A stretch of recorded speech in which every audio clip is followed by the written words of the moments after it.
Hi guys, welcome to AWS DBA. In this session, we are going to see how we can modifying parameters in a DB parameter group. To modify a parameters in the DB parameter group, in the navigation pane, choose parameter groups. In the parameter group page, in the list, choose the parameter group that you want to modify. In the DB parameter group page, you need to choose modify. In the modify parameter group page, you need to search the parameter which you want to modify the value. Here I'm going to change the logical underscore replication parameter values from 0 to 1.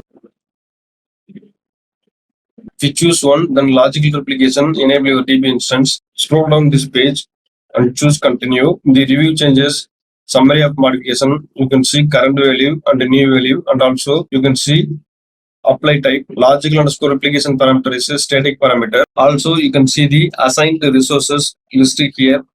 If you assign this parameter to multiple DB instances, then it will display those DB instances listed here. Choose apply changes. We are seeing the database status in modifying state. It will take us some time to apply the modify. Now database status is available state. You need to choose this database. Then in the configuration tab, scroll down this page.